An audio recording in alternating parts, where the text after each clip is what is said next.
Now at 5 and streaming on crossroadstoday.com, a Victoria County mom faces a tough road after flooding forces her family from their home. Plus, a senator put in handcuffs is demanding answers, sparking a new debate over immigration enforcement and federal authority. Plus, Governor Abbott just signed off on a plan that would mean big savings for Texans, but it all hinges on one key vote this fall. We have a fairly quiet week in the Crossroads, but you will see a few little garden variety afternoon showers. We'll talk more about that coming up in just a few minutes. And a 10-year-old disappeared in Florida's waters last week. Rescuers are racing against time amid powerful currents. You're watching 25 News Now at 5. Good afternoon and thanks for being with us. I'm Shawna Currie. With the rain clearing up, some residents are stuck with long-lasting damage from last week's flooding rain. 25 News Now reporter Ray Mosley spoke with one resident who is mopping up the mess in her home. Being a single mom, it's hard. Victoria County resident Monica Delgado not only has 3 children to care for, but she's having to find a new place to stay after her home flooded on June 12th. There's noticeable damage to the lower area, as well as a missing door handle and missing lock. She says she'll do anything to keep a roof over her children's heads. I have the strength, despite anything that has been put before me, that Mama's gonna do any and everything in her power to make it happen. She's grateful that her children are alive, as she reminds people to count their blessings. Delgado didn't have insurance and knows it'll take time to clean up the mess. Just don't be afraid to ask for help. Delgado is looking to find a place near her job so that she can be close to her children. Ray Mosley, KAVU TV, 25 News Now. Delgado says she has contacted her landlord, but they claim they don't see any damage. She says she's not backing down and is still pushing hard to get it fixed. Bloomington Stronger Together is meeting tonight. Their meeting will start at 6:30 at the VFW Hall in Bloomington. The group will discuss the upcoming water board election, the creation of a Little League team, and the setup of a post office box for the newly established city of Bloomington. Community members are welcome to join, and we will have a report tonight on 25 News Now at 10. A federal appeals court is once again hearing arguments over the Trump administration's move to send the California National Guard to LA. Meanwhile, other states like Texas, Louisiana, and Florida are gearing up for military deployments as well. And today, Senator Padilla is speaking out after being kicked out of a Homeland Security event called Political Theater by officials. ABC's Melissa Adon has the latest. I pray you never have a moment like this. California Democratic Senator Alex Padilla emotional on the Senate floor and describing this moment last week. I'm Senator Alex Padilla. When he was removed from Homeland Security Secretary Kristi Noem's press conference when he says he was trying to ask a question about immigration raids in Los Angeles.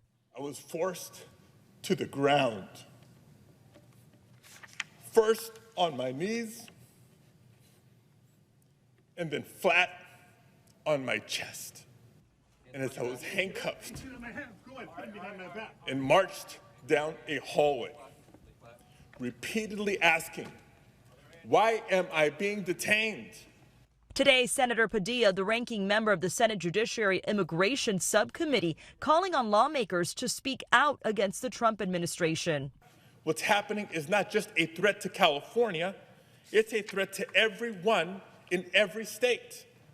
If Donald Trump can bypass the governor and activate the National Guard to put down protests on immigrant rights, he can do it to suppress your rights too. A federal appeals court today is hearing arguments about President Trump's deployment of the California National Guard. Last week, a federal judge ruled the troops were deployed illegally, but that decision was put on hold for this appeal. The troops were sent to LA when protests broke out over immigration raids. The Pentagon telling ABC News they are now mobilizing up to 700 military personnel to provide logistical and administrative support to immigration enforcement officials on raids in Florida, Louisiana, and Texas. Melissa Adon, ABC News, Los Angeles. A new poll shows most Americans are not on board with President Trump's latest tax plan. The House passed the One Big Beautiful Bill Act, which now is being debated in the Senate. It would extend Trump's 2017 tax cuts and eliminate some taxes on tips, overtime, and auto loan interest. But it also includes big cuts to Medicaid. The poll from nonpartisan KFF shows 64% view the bill unfavorably, mostly Democrats and independents. Most Republicans support it. Governor Abbott signed several new bills aimed at helping small businesses grow in Texas, including faster filings, fewer local regulations, and expanded tax breaks. He called the move a win for entrepreneurs and praised Fort Worth's role in boosting the state's economy. Governor Abbott also signed 3 bills aimed at cutting property taxes. The new laws boost exemptions for homeowners, seniors, and small businesses. Voters must now approve a constitutional amendment this November for those cuts to take effect. Meanwhile, Abbott's also under pressure to decide on a bill that could ban THC products. He's got until June 22nd to act. So here is our viewer poll today. How much do property taxes impact your household or business budget? A lot, somewhat, very little, or not at all. We want to hear from you. Visit crossroadstoday.com/vote to take part. And right now, 70% of you say that property taxes impact your household or your business budget a lot. 14% say not at all, and then somewhat and very little are both tied. Continue voting, and we'll have the latest numbers on 25 News Now at 6. Well, let's go outside and get a check of our weather. Chief Meteorologist Mac Perez has a first look at the forecast. And Mac, I know that the skies are clear, but it doesn't necessarily mean we won't see any rain showers this week, right? See a little garden variety stuff popping for the rest of the week, but I don't expect any severe weather this week. And that's the big difference. Remember last week, that real stormy stuff? That's because of this dip in the atmosphere right here. And as you can see, it's pulled away. So what's happening to replace it? Higher pressure is coming in, and that's going to be sort of sinking our air. It'll be, you know, a little warm, a little humid for the rest of the week, and just a few little isolated showers. We'll talk more about them and take a look at the tropics coming up in just a moment. Shawna, back to you. Police are still looking for a 10-year-old who disappeared last week in a Florida beach town. Family members say Trinity Esslinger from Arkansas was swept away by a current as she tried to swim back to shore. A local boat captain says the currents were strong enough that day to slow down his boat by 3 knots. The Gulf Coast in Florida's Panhandle is known for its unusually calm waters, but strong currents can be difficult to see and overwhelm people when their feet cannot touch the bottom. Searchers are using boats, planes, and drones to try to recover Esslinger. Texas Attorney General Ken Paxton has requested a new execution date for Robert Roberson, the East Texas man whose execution was delayed last year after his case became a political lightning rod that shook up the state's judicial system. To read this full Texas Tribune article, visit crossroadstoday.com. The Trump administration is ramping up pressure on Iran to strike a nuclear deal. President Trump says he knows where Iran's supreme leader is hiding, but says, quote, "We're not taking him out for now." Meanwhile, Trump allies appear split on U.S. involvement. ABC's Christiane Cordero has the latest. Today, President Trump offered a grim warning for Iran's supreme leader, writing on social media he knows where the supreme Ayatollah is hiding and, quote, "We are not going to take him out, at least not for now," calling him an easy target. In a separate post adding, "We now have complete and total control of the skies over Iran." Trump is demanding Iran's unconditional surrender, adamant he wants a lasting nuclear deal, making clear he's not interested in only a ceasefire between Israel and Iran. And then a real end, not a ceasefire, and then so something that would be permanent. Yeah, or giving up entirely. That's okay too. The back and forth of airstrikes between the two Middle Eastern countries now in its 5th night. Video shows missiles raining down over Israel, some getting through the country's Iron Dome defense system, killing at least 24 people so far, according to Israeli officials, and wiping out buildings, including several on this university campus. In Tehran, more than 200 civilians have been killed in the strikes that started with Friday's surprise attack on Iran's nuclear facilities. Last night on social media, Trump urged everyone should immediately evacuate Tehran. Highways leaving Iran's capital city, population 10 million, were gridlocked with traffic. I want people to be safe, and that's always possible. A thing like that could happen. I just want people to be safe. And with concern for U.S. troops in the region, Trump with another warning for Iran. We'll come down so hard if they do anything to our people. After campaigning on a promise to keep America out of foreign wars, some Trump loyalists are wavering. Vice President Vance backed the president today on social media, writing, "Trump is only interested in using the American military to protect the American people's goals." Christiane Cordero, ABC News, Washington. Remember to subscribe to our Crossroads Today YouTube channel, hit the like button, and click the notification bell to receive alerts. Stay with us. Straight ahead on 25 News Now at 5, one major food company is making a colorful change by cutting out the color altogether. Plus, a popular dessert ingredient is being pulled from shelves after making several people sick. We'll let you know what to watch out for.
Purdue Pharma and the Sackler family have reached a $7.4 billion settlement with all 50 states, D.C., and several U.S. territories over their role in the opioid crisis. The deal, which still needs a bankruptcy judge's approval, would resolve thousands of lawsuits.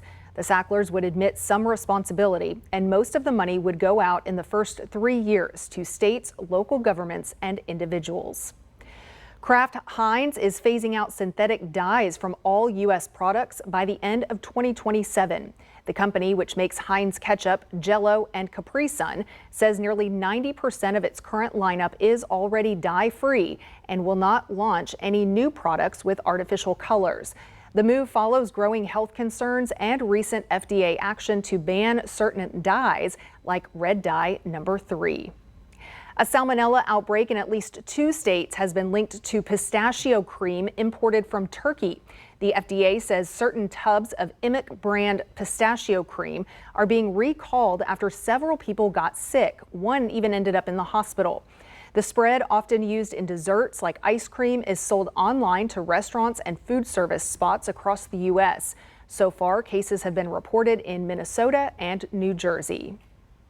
Well, it is rare, affecting just 1 or 2 people per million each year in the U.S.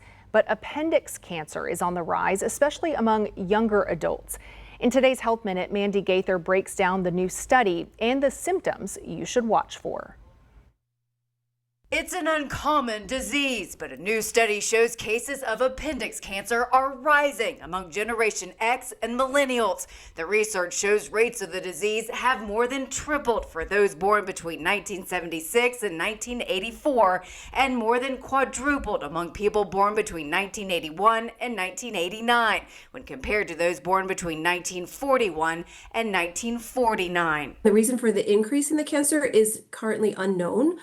So there's not really clear guidance on how you can prevent it. Christina Annunziata with the American Cancer Society says having a healthy lifestyle helps guard against all disease. That includes eating lots of fruits and veggies, maintaining a healthy body weight, limiting alcohol, and not smoking. While there are no specific screening recommendations for appendix cancers, symptoms of the disease typically include abdominal or pelvic pain, bloating, nausea, and vomiting, which often can mimic symptoms of appendicitis. Good news is typically it does not spread beyond the appendix. So most of the time it is curable by this local surgery. Annunziata says if the cancer does spread, chemotherapy and other targeted therapies are often options. Be really aware and in touch with your own symptoms. Don't put anything off. Go to the doctor. For Health Minute, I'm Mandy Gaither. Catching appendix cancer early is key, just like with any cancer. But experts say it's often only found after the appendix is removed and a tumor shows up. Sometimes it is spotted during a colonoscopy as well. That's why it's a good idea for everyone to stay on top of their colon cancer screenings starting around age 45 if you're at average risk. Well, good afternoon, everybody. At least the breeze is blowing today to sort of help out with the heat. It's 90 degrees right about now. Feels like 100. Of course, we have all that moisture that's still on the ground from last week's rain. Our high today, I believe that's going to get corrected to 93 as a high temperature, but we'll see what happens as the numbers come in. Looking for just a few garden variety showers. We'll talk about that and take a look at the tropics after this.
Well, here we are in, well, I guess mid-June, heading on our way to 4th of July pretty soon. And the temperatures, well, they're actually feeling where they're supposed to be right about now, which is 91 is our average high temperature. You see the little pop-up showers that we did develop today. Of course, these are very quick little activity, and that's kind of what we expect over the next 2-3 days. By the time we get to the weekend, we're going to see a bunch of tropical moisture roll back in and probably increase our rain chance, although none of this should be severe or of that violent stuff we had last week, because that had what we call upper air support. What is that? Well, in a sense, you have to put a vacuum cleaner on top of the atmosphere to make the thunderstorm rise. When it rises up into the colder levels of the atmosphere, that's when the lightning and the hail and all the big stuff starts occurring. So these do not have upper air support because the low has moved away. And so now what we're doing is we're building up a ridge of higher pressure that is going to keep us hot and steamy. And then with all that heating, still pop a few little showers. The Guadalupe River down toward, well, let's see, south of Bloomington all the way down to the Seadrift area. That continues to be basically out of banks. So, you know, I don't know that you have any property down there, but, you know, do watch out. Shouldn't be affecting anybody that, you know, driving around there toward Port Lavaca. Otherwise, most of our other rivers in our area are beginning to recede. The rivers up in Houston are still a little bit on the high side because of last week's rain, which was amazing, you've got to admit. Overnight low temperatures getting down to only 77 degrees, and tomorrow about a 92. Everybody will be about a 92. No significant heating on the western side, but they'll be slightly warmer than us. Big news down in the Pacific. Now, it doesn't affect us directly, but it just gives you an indication of how busy the year is. This is Tropical Storm Eric, and Eric is strengthening right now. At this point in time, it looks pretty solid that it will be moving onshore. In fact, it'll probably hit the west coast of Mexico. Acapulco's over here, and Punta Escondido's over here, so it's going to hit right here. This is big mountainous areas, and I hope they get the word out, because when these storm hits these big mountains, there's going to be some huge downpours. Now, there is a possibility that it will go over the state of Guerrero and will produce pretty heavy rain in this area. So it's not, over with just yet. So it comes ashore as possibly a 1 or a 2, and then it falls apart over Acapulco, and then the remnants come in here. Every now and then we see that Pacific moisture ride up and over into our region, so I'll keep watching it. High pressure is going to be rebuilding back into our area. As a result, we're going to stay on the hot and stable side. No big stormy weather to deal with. That's just going to make it hot and steamy. Your forecast high temperatures, however, are going to stay in the low 90s. It's just the thing that the humidity, of course, is going to get you. We're looking for a high of about 90 tomorrow in Port Lavaca. In Cuero, you're getting up to about 91 as well. Partly cloudy, mostly sunny in the afternoons. A little bit of a breeze blowing for tomorrow, and then we pick up the garden variety showers for Thursday, Friday. Little bit of an increase as we get into the early part of next week, but this will be good. It'll help us get the temperature down if you catch a little shower like that. That's your 7-day forecast. Reminding everybody we do have a QR code. Love for you to scan that. Put Crossroads Today on your phone. And we'll toss it back to Shawna. All right, thank you, Mac. Well, hurricane season is here. Will your family be ready when the power goes out? Well, Aztec Ford in Goliad is giving away a free generator to keep your home powered when it counts. It's quick, easy, and could save you big. Head to crossroadstoday.com, click the menu, then entertainment, contests, and storm ready power giveaway to enter. Well, still to come, if it feels like your workday never ends, well, new research shows you're probably right. We'll explain next.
Stocks end the day in the red. The Dow dropping 299 points, the S&P 500 down 50 points, and the Nasdaq down 180 points.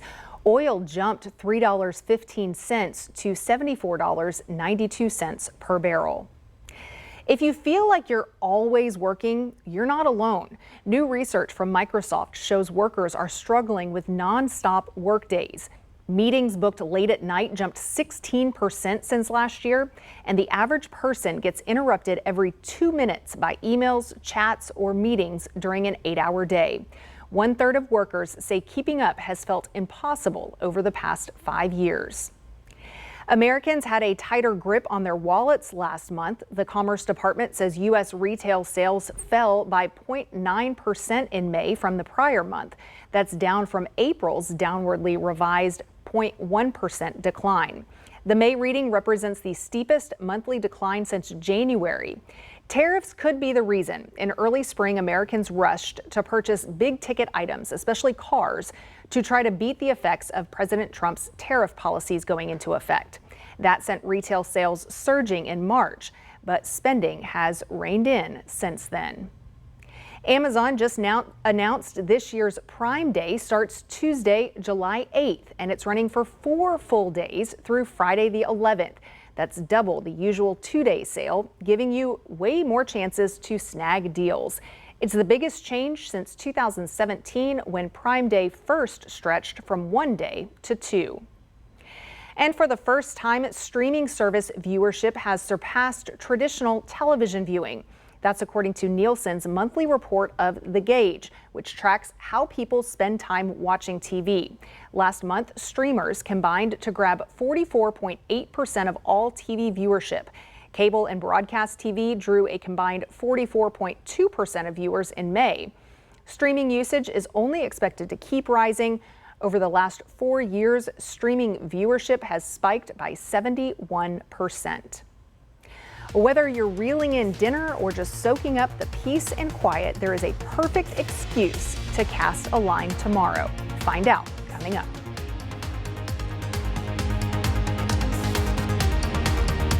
Trump's abrupt exit from the G7 summit, racing back to the White House amid the escalating Mideast crisis, plus the tornado outbreak across multiple states. World News Tonight with David Muir is the #1 newscast in America.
Well, grab your fishing rod, some bait, and head out. Whether it's to a river, pond, lake, or the ocean, tomorrow is National Go Fishing Day, like we ever needed an excuse to go fishing. For lots of folks, fishing is the perfect way to unwind, whether you're going after something for dinner or just doing catch and release. It's fun solo or with friends. And a little fun fact, there are more than 25,000 fish species out there. Between freshwater, saltwater, all of that. And don't forget your hat, because you're going to need it. And you know what, though? What the beauty is when you're sitting out there on the shore? It's the breeze. It's the sea breeze that makes it comfortable. It's and just refreshing. Feel the ocean air. Yes, good. Just want to remind everybody, of course, it's hurricane season. So we printed again the Storm Track manual here. If you are around town and looking, find some local stores where they carry, you can get one for free. And it's got, some information, the names of the storms, and some secret numbers that you're going to need, you might need in case a storm shows up. So, like I said, got to be ready. Nothing in the Atlantic, but there's a busyness out in the Pacific that we're watching. It's good to have it ahead of time. Absolutely, and the most important one, I think, make a plan of where you're going to go and tell somebody. Yes. I'm going to go to Uncle Joe's house. Okay, fine. That's great. All right, so here's your forecast. A few isolated sprinkle showers during the afternoon hours over the next few days. It should increase a little bit more as we get to the weekend. None of this should be severe nor causing any kind of flooding. All right, you can still go out fishing. Yep, Don't cancel absolutely. any plans. Most of this will be inland, so along the coast, you're fine. All right. Well, thanks for joining us. We'll see you back here at 6.